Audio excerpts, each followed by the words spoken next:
On the virgin birth, he writes, Jesus had come from a village in Judea, and was the son of a poor Jewess who gained her living by the work of her hands. His mother had turned out by her husband, who was a carpenter by trade, on being convicted of adultery with a Roman soldier named Penthria.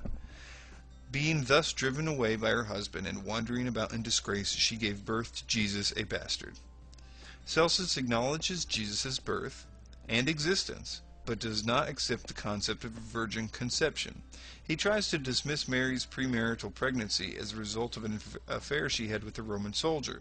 Strangely enough, there is a very similar passage in the Jewish Talmud, which makes the same accusation. This gives us reason to believe that Celsus may have referenced Jewish sources for some of his arguments. On the crucifixion, Celsus writes, Jesus accordingly exhibited after his death only the appearance of wounds received on the cross, and was not in reality so wounded as he is described to have been. In this statement, Celsus confirms Jesus' death by crucifixion, although he claims the only wounds Jesus received were those inflicted by the crucifixion, thus denying any previous torture had taken place. But not even history offers Celsus the benefit of the doubt, as floggings were the standard form of torture given to victims prior to the crucifixion.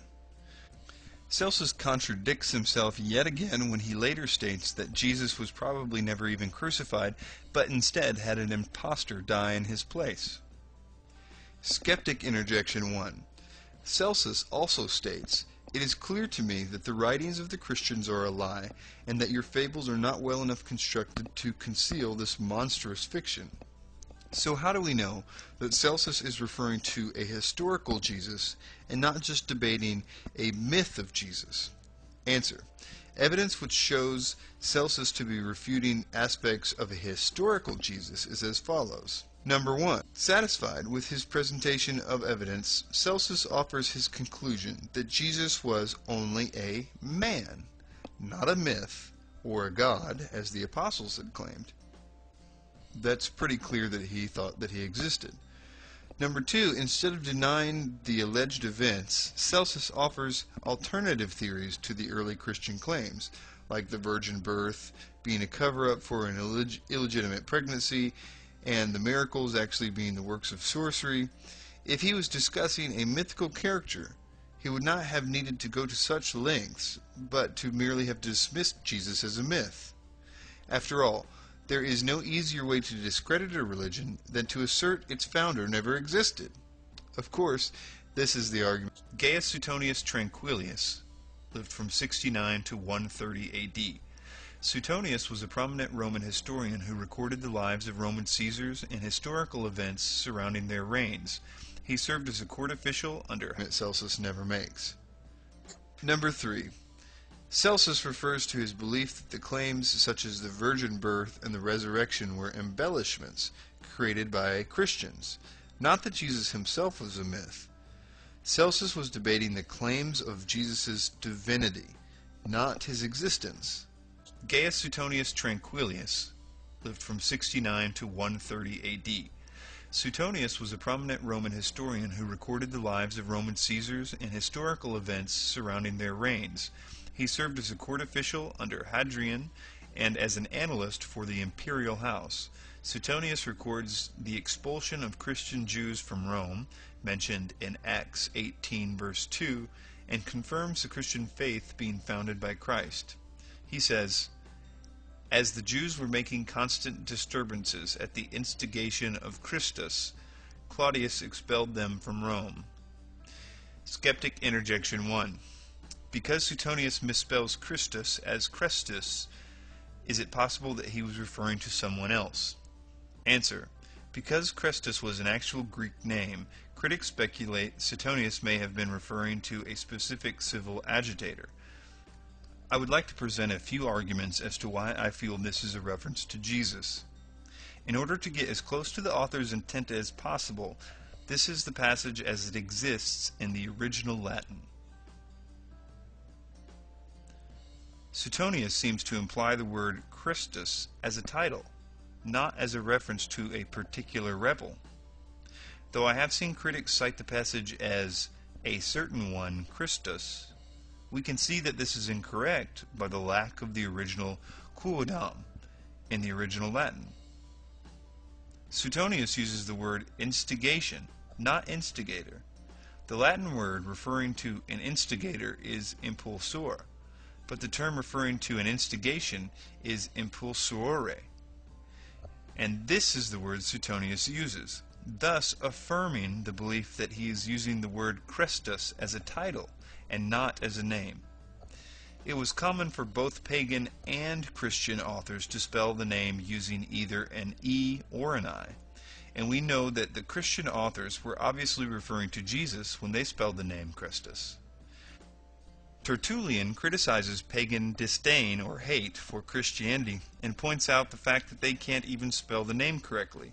He implies the common misspelling of Crestius by their use of the term Christians. He writes, "Most people so blindly knock their heads against the hatred of the Christian name, it is wrongly pronounced by you as Christians, for you do not even know accurately the name you hate. But the special ground of dislike to the sect is that it bears the name of its founder." Apology, chapter 3. Next is Thallus, unknown to 52 AD. Although his works exist only in fragments, Julius Africanus debates Thallus' explanation of the midday darkness which occurred during the Passover of Jesus' crucifixion. Thallus tries to dismiss the darkness as a natural occurrence, a solar eclipse. But Africanus argues, and any astronomer can confirm, a solar eclipse cannot physically occur during a full moon, due to the alignment of the planets. Phlegon of Tralles, a 2nd century secular historian, also mentions the darkness and tries to dismiss it as a solar eclipse. He also states the event occurred during the time of Tiberius Caesar. This is what was written. "On the whole world there pressed a most fearful darkness. The rocks were rent by an earthquake, and many places in Judea and the other districts were thrown down. The darkness Thallus, in the 3rd book of his history, calls, as appears to me without reason, an eclipse of the sun. For the Hebrews celebrate the Passover on the 14th day according to the moon, and the Passion of our Savior falls on the day before the Passover. But an eclipse of the sun takes place only when the moon comes under the sun, and it cannot happen at any other time. Phlegon records that, in the time of Tiberius Caesar, at the full moon, there was an eclipse of the sun from the 6th hour to the 9th, manifestly that one of which we speak." Skeptic Interjection 1. Why doesn't Pliny the Elder or Senentia mention this event in their writings? Answer. Pliny focused his writings on natural astronomical events that had physical scientific explanations. It is doubtful that he would have found it necessary to record an event of supernatural origin. I can also find no mention of him being in Judea at the time, so it is doubtful he would have mentioned it if he did not witness the events firsthand. Seneca focused his writings on dramas, dialogues, and tragedy, and like Pliny, it is doubtful he was in Judea during this event. Skeptic Interjection 2. Because Thallus' and Phlegon's work exist only in fragments, can their testimonies be considered reliable? Answer. This is something the reader will have to determine on their own. Africanus was an honest, qualified author who did not alter the quotes to serve his own purpose.